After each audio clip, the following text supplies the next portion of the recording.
Hello, I'm Robbo. This is called Cultural Tolerance. I have in my journals tried to convey the mind-boggling complexity of stratification within the different subcultures of America. As a people, we are as different from one another as night and day. How is it that at a day-to-day existence, so many people who are truly radically divided from one another form a union that has held fast for the last 234 years? It is because we identify, all of us, that we have one thing in common. We are Americans. Despite cultural differences, the whites, who may be rich or poor, can accept the blacks, who can accept the Hispanics, who can accept the Asians, the Native Americans, Jews, Buddhists, and even the Muslims, all because we are we, the people. We all at some level put our prejudice and differences aside in order to maintain peace within our society.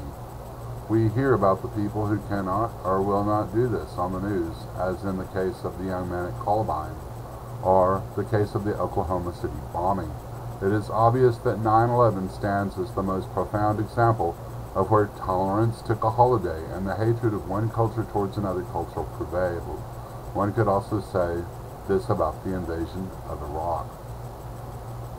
I do not want to get bogged down in anti-Western socialist theory, which states how the West is really only a capitalist, consumer-driven machine, running solely off the consumption of commodity fetishes. I do not want to imply that this is either good or bad.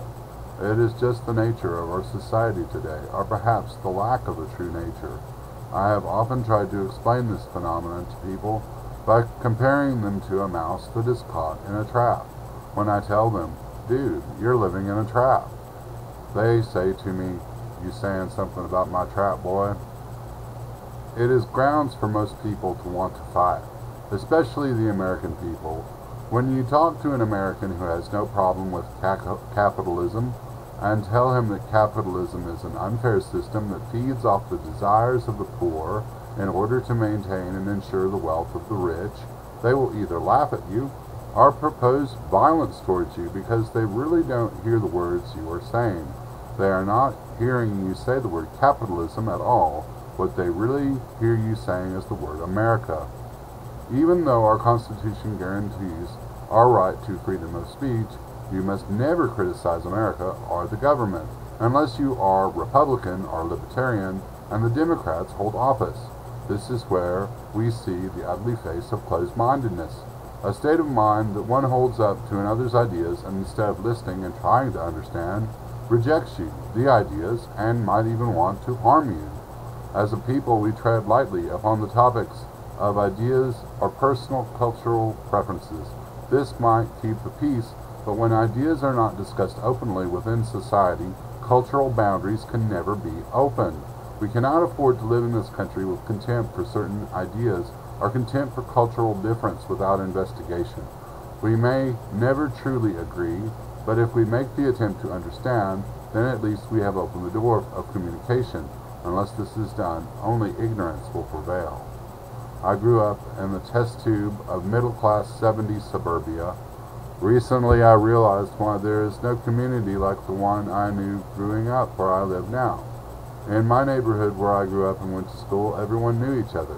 We might not have liked each other, but generally when we spoke to one another it was neighborly.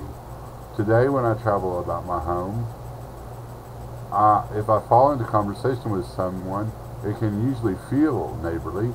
Then on the other hand, a lot of the time I might find myself in a situation where I'm defending myself and what I believe, and even my own faith, against the rhetoric of someone who believes I am somehow spiritually lost. They tell me about their God and let me know how happy their God has made them. And if I am ever to truly know happiness, I will shut up and stop thinking for myself and do exactly as they do and think and believe the same way they do. If I were to tell them of my experience with the God of my understanding, they would not believe me or truly bother to listen. In these situations, I try to explain what I believe, but this is largely ineffective because they don't care about what I believe. They have already decided for me what I believe is false. Furthermore, since I am obviously deluded into not knowing the truth, Their false assessment of me helps them to continue to ignore anything I say is relevant, even though it is what I believe. They do not care because they believe the only truth comes from the Holy Bible as they interpret it. All of these people I meet who do this and treat me this way call their truth universal truth, and yet none of them interpret the Holy Bible the same way. Where is the universal truth in that? So I was brought up in suburbia. The reason being is that in America, it is the last thing like a community that seems to exist. Communities defined as a people who live in an area and share a common interest. In suburbia, that interest is usually suburbia itself. The maintenance of lawns, the PTA meetings at local schools, the high school football games, the kids growing up there. I want to say here that I no longer live in the suburb I grew up in, but it is still there, almost unchanged in its pristine appearance. Older now, the parents of some of my friends still live there to this day. Economically, the area is overall now lower income. I do not know if the suburb that is there today has the same kind of community that mine had. But the thing that they have that I didn't have is the internet. When talking about the complexities of stratification of subcultures in America, no one need look farther than the internet to see how farcical and truly bizarre it is. Chat rooms, bulletin boards, and web pages devoted to sex, cars, money, sneakers, music, movies, you name it. A rule of thumb would be, if you can think of it, it's on the internet. If everyone was in a room to themselves and sitting at a computer, and everyone were online at the same time, where is the community? What does it become? One can correctly assume that people do not surf 24 hours a day, so it is obvious that people go outside into society to work, play, talk, have fun, to pursue happiness. I would like to say that America and her people have not failed at having communities, but what about the internet? Does it constitute a community? Is the internet a cyberspace community where everyone has a page and can share information about their lives with the entire world? Yes, it is. This is the future ground where cultural tolerance not only becomes a possibility, it is also the reason why, with its almost infinite variables and its own baffling way, the internet could unite the world.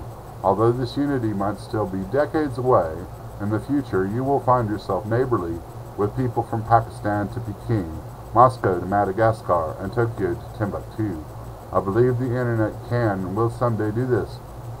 Through acceptance of other cultures and people and their differences, we can make the world a smaller world, a neighborhood, and a community. If attitudes of contempt and hatred of outsiders and other cultures prevails, then the world shall remain divided. This will only serve to put more and more locks on our doors, and more guns and ammunition in the closet.